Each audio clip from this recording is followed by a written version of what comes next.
Nous allons voir dans cette vidéo comment le préjugé affecte les relations entre communautés, rendant d'autant plus difficile l'exercice de la pensée critique. Or, cette dernière se révélera, vous allez le voir, tout à fait indispensable pour éviter que l'attachement tout à fait normal en tant que tel aux communautés ne mène à la pathologie communautariste. Le communautarisme constitue un thème rebattu aujourd'hui. La signification du terme, la plupart du temps péjorative, est souvent peu claire. Il s'agit d'abord avec le communautarisme de faire prévaloir les intérêts d'une communauté sur ceux du reste du monde, de l'humanité. On voit tout de suite le danger d'une telle conception.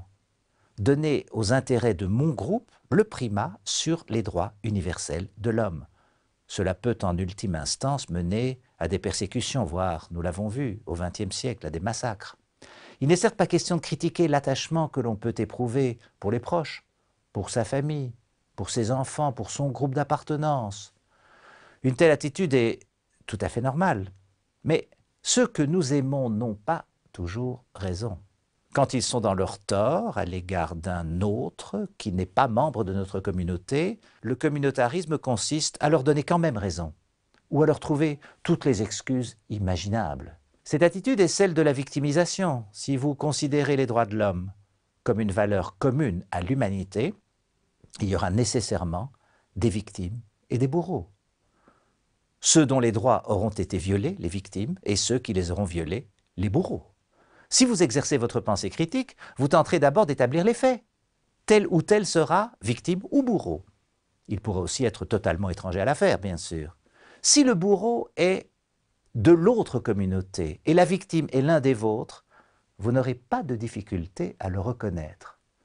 Mais dans le cas inverse, la question se posera de savoir si vous maintiendrez votre attitude rationnelle en condamnant les exactions commises par vos proches, ou si vous abdiquerez votre pensée critique en ne voulant pas voir cette réalité.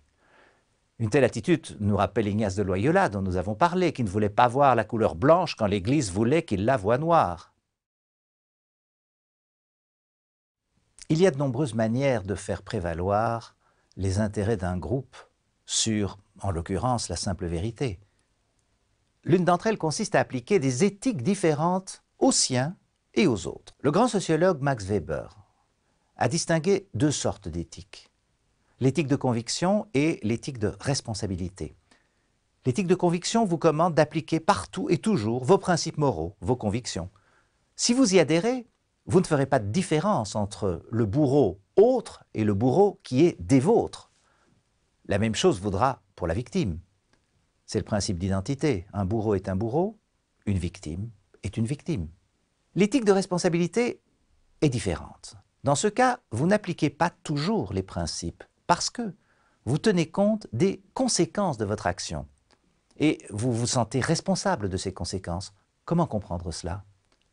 Vous connaissez les exemples fameux liés au terrorisme, incarnés notamment par la célèbre série très controversée, 24 heures chrono. Un agent de l'État a mis la main sur un homme, suspecté de savoir où se trouve une bombe qui risque de faire des centaines de morts. Cet agent adhère au principe de l'état de droit, ce sont ses convictions, le suspect a droit au silence, on ne peut pas le torturer, etc. Mais si le policier respecte sa morale de conviction, et si le suspect refuse de parler, le temps s'écoulera et la bombe explosera. Le policier, dans ce cas, pourra se sentir responsable de ces morts. Conséquence, pensera-t-il, de son scrupuleux respect des procédures. S'il avait moins strictement respecté les règles, peut-être le suspect aurait-il parlé, permettant aux forces de l'ordre de désamorcer la bombe à temps. Mais il faut prendre conscience du redoutable engrenage dans lequel risque de nous entraîner un tel raisonnement. Il y a de multiples situations dans lesquelles celui qui exerce sa pensée critique hésite entre éthique de conviction et éthique de responsabilité.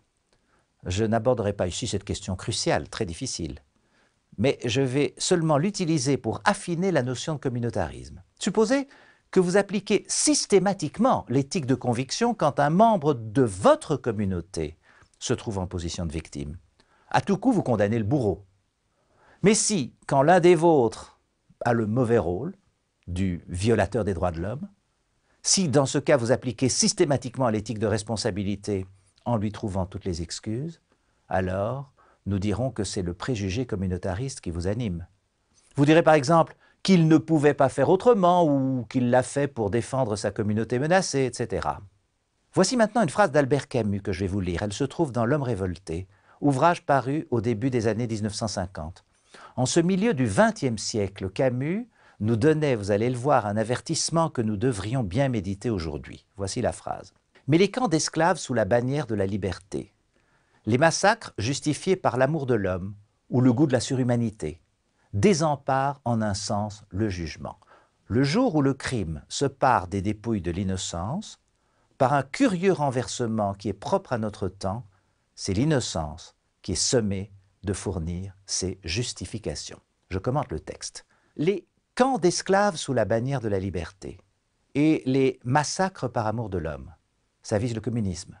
Cette idéologie appelle à l'émancipation universelle de l'humanité, mais sa réalisation au XXe siècle a été un cauchemar totalitaire. Les massacres justifiés par le goût de la surhumanité, ça concerne évidemment le nazisme et le délire de la race supposée supérieure. Le crime se pare des dépouilles de l'innocence. Celui qui est opprimé, voire exterminé, a toujours tort. Il était l'ennemi du parti, communiste ou nazi. C'est l'innocence qui est sommée de fournir ses justifications. L'innocent, la victime, est par avance déshumanisé. Il incarne le mal, l'adversaire de la grande cause, liberté ou surhumanité. Relisons maintenant la phrase en son entier.